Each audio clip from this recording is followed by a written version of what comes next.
Welcome to Buckets, brought to you by FanDuel Sportsbook. This is your Eastern Conference Finals Game 1 Best Bets. My name is Matt Moore. I'm the senior NBA writer for the Action Network, joined by Jay Money. You can find him on Twitter at JMoneyIsMoney, and Brandon Anderson, NBA Futures Analyst. We're going to give you our picks, best bets for Game 1 of the Eastern Conference Finals between the Boston Celtics and your Miami Heat.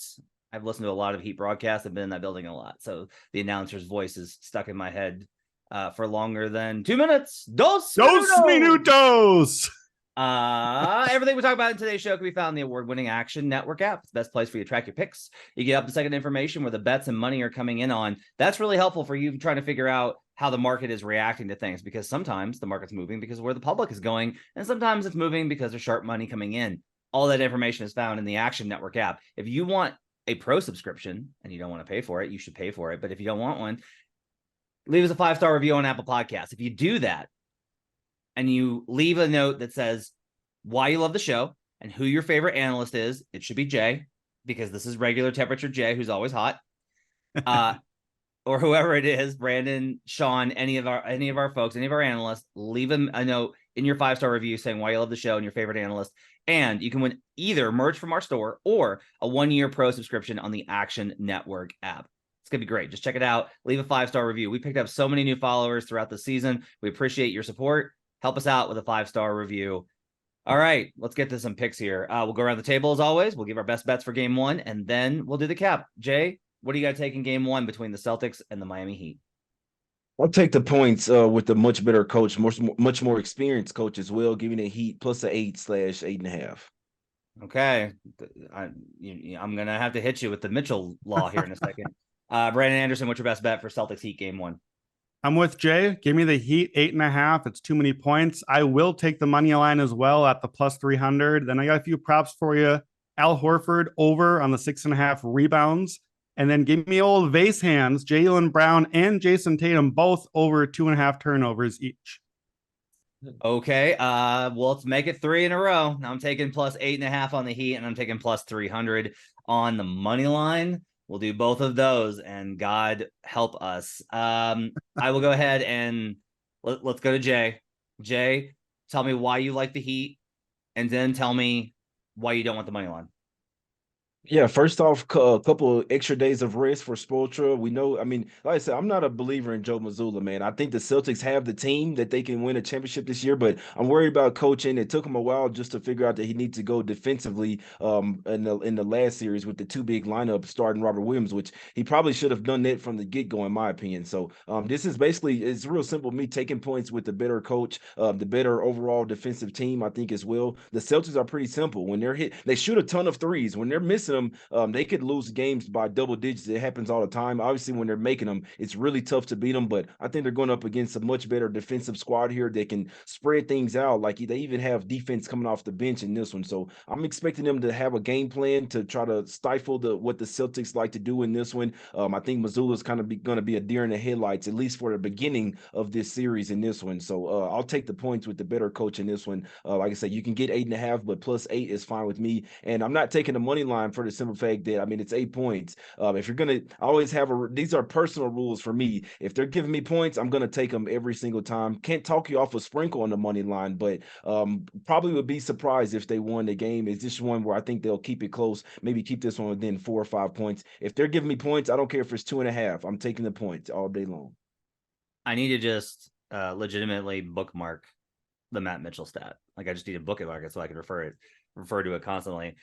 In the playoffs this season, when a team has covered as a dog, they are an incredible and amazing 23-7, 77% straight up. So if a dog covers, they win 77% of the time this season. Now that's down. It was like 95%, and then it was 90, and then we're trending back the other way, which actually, I did look at some of the data. It gets less indicative as the rounds go on.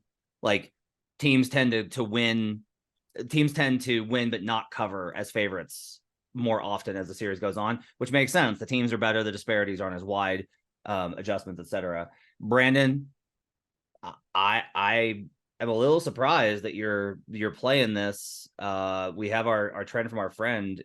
First, answer this question: yes, no. Is this related to the trend that our friend has posted repeatedly? Very Okay, much, yes. you're going to go ahead and back the Raheem Palmer, former Action Network writer, currently at the Ringer Gambling Show. You're going to back the trend. Give it to me. Yes, two parts. I agree with everything Jay just said.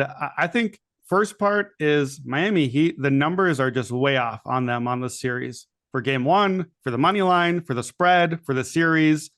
I don't get it. The numbers are so far off. I don't know if it's maybe a liability thing. You'll hear about it in the series preview, but look, Boston is the better team. There's no question. Boston should win the series. Boston should win games. There's no question. But should doesn't matter with either one of these teams. The Celtics play with their food, play with their meat. The Heat always stick around. This season, the Heat have played 42 games now within 5 points. That is 2 off the all-time NBA record, counting the postseason. That's 45% of their games, 5 points or less. The Heat have covered this spread, 8.5, 82.8% of their games for the season. And 8.5, that's a lot. Like, we just watched a lot of these Eastern games. 8.5 is like 12 or 15 with the style of play that these guys are getting over here. And then, like you said, Raheem Palmer. Here's the Raheem Palmer trend. Raheem did a lot of work on what happens when teams play game 7, then come off on their next game. Those teams, this is since 1988, teams coming off of game 7 in the following game 1, obviously you had to win to get there. Those teams straight up are 33-52 since 1988. 36.5% win rate. They lost last round. That would be the Warriors against the Lakers. I bet against the trend then. It did not go well for me. Those teams in the series are 36-49, 42% to win the series. Now, obviously, as with any trend, there's some caveats here. Boston is the big favorite in the game, in the series. So I don't know that those trends need to terrify you if you're like, oh no, I want to back the Celtics. How can I not do that? But home court is big. Miami's, both these teams very good at home. The ability to steal game 1 and flip the series, we've seen that happen so many times already in this postseason. I think the value has to be on Miami here. So I'll take the 8.5, and I will take the money line because the Heat have shown if they keep it in that 3 to 5 point margin, they can steal the game and the Celtics can give it to them, both sides. I'll take everything.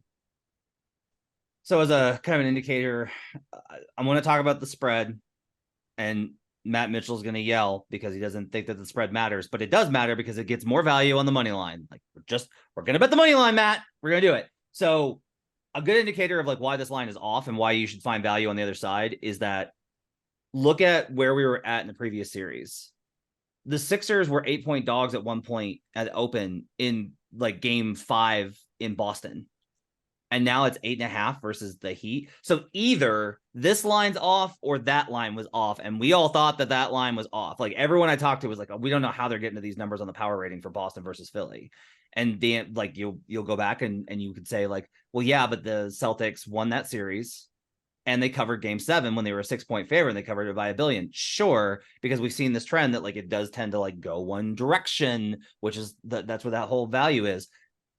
Since 2003, so Brandon gave the full season number since 86. Since 2003, coming off of game 7, it's 11-13 straight up, 7-16 for 30% against the spread. It's just like an incredibly terrible performance in these games. If we want to go ahead and we want to say like let's look at recent performance because of 3-point variance and all these type of things. Since 2019-20, so since the bubble, teams coming off of a game 7 at home, 0-3, haven't won one. 0-3 straight up. That's crazy. The other trend that I want to note here, and it's going to influence, I'm actually going to add this. I'm going to take the over. The over in these games since 2003, and in which a team is at home after hosting a game 7, 17-7 to the over at 71%. And I was curious, and so I looked up like where does that come from? 15-9 on the team total over for the visiting team. The Heat team total in this one is 101.5. Like that's where this is getting marked at. It's getting marked at 101.5 versus 210. That's where this is getting laid at. Which actually is not the market's a little off from the consensus spread, but still like it's crazy. that these numbers have been so consistent. If we talk about the basketball side of this, look, it's not just Spo versus Maz. I think it's these two teams play switching styles, and that's why these two teams have played so closely in 2020 and 2022. But the other thing here is that neither defense is as good as it was last year. The Heat defense isn't as good as it was last year. Boston's defense isn't as good as last year. They both play more drop. You're going to see more scoring in this. Both teams are going to shoot more threes. The Heat have to shoot threes because they can't score otherwise outside of Jimmy just doing Jimmy shit. And the Celtics are going to take a lot of threes because the Celtics take a lot of threes. So I like the over here as well. I'm going to play the over. I will probably bet a little bit on the Heat over as well, just in case Boston has a terrible scoring performance. And I'm going to take Miami plus 8.5 and on the spread. Brandon, you like the Al Horford rebounds prop. Give me your prop picks and the cap on those before we get out of here. Yeah, Al Horford rebounds. We talked about that. We did a special series props preview with Joe Delara. Check that out in the Buckets feed. We backed Al Horford there as a possible series leader in rebounding. He averaged in this series a year ago 10 rebounds a game. He led the series in rebounding. I think the 6.5 number is just too low. This is not a game one specific play. This is I think the line's probably going to get to 7.5 or 8.5 later in the series. So I'm just going to grab it and get ahead of it now. I'm not sure this is a Robert Williams series. I'll be curious to see if he starts. So maybe wait on this one. And if he does start, you maybe don't play it right away or maybe get a better line on it. If Time Lord's on the bench, then I think this is a good spot for it. He's only been playing 20 minutes a game otherwise when he did not start those last two. So Horford just rebounding well. It's plus 475 for double-digit rebounds. I think that would be a bad number too if he goes over the 6.5. Turnover guys. Jaylen Brown, look, I don't need to make the case. We've been doing Jaylen Brown turnovers the whole playoffs. Mr. Basehand, he's averaging 3.2 turnovers a game for the playoffs. He's at least 2 in all but 2 Celtics games so far this year. 3 or more, hitting our over 9 out of 13. And last year against the Heat, he had 4 or more turnovers, 4 out of the 7 games. The Heat love to force turnovers, and Jaylen Brown can't dribble. That's the cap. Jason Tatum can dribble, but here's the thing I noticed. He has not gone over this prop a lot in the playoffs. His is also over 2.5 turnovers, only over 5 out of 13. So if you want to wait here, I get it. However, last year against Miami in the series, he averaged 4.7 turnovers a game. It's a terrible number for Jason Tatum. This year, he had in the regular season a game with 5 turnovers against Miami and a game with 7 against them. In the playoffs last year, he went over this 6 out of the 7 games. So I'm just kind of tailing the Tatum versus Miami trend that I noticed in the numbers. And I want to get these 2 turnover props out in game 1 because if we're right about the game 1, game 7 trend, if Boston's a little sloppy and coming off the game 7 and tired, turnovers is a good way to play that. So I'll play both of those. They're slightly juiced to a minus 150 I see on Brown and 130 on Tatum. But I think we got a good chance of hitting at least one, probably both. So I'll take the Tatum, Brown over 2.5 turnovers each, and then Horford over 6.5 boards. That's going to do it for best bets for the ECF game 1. Thanks for joining us, everybody. If you want to catch the ECF preview that's in your feed right now, you can get a full breakdown from me, Sean Little, and Brandon Anderson on the series. Jay and I will be back tomorrow on the show. I think Brandon's on with us tomorrow as well, because Brandon's very gamely decided to join me and help me out this week with more shows. We'll give you best bets for Lakers Nuggets game 2 on tomorrow's show. Thanks for joining us. Until then, let's get buckets.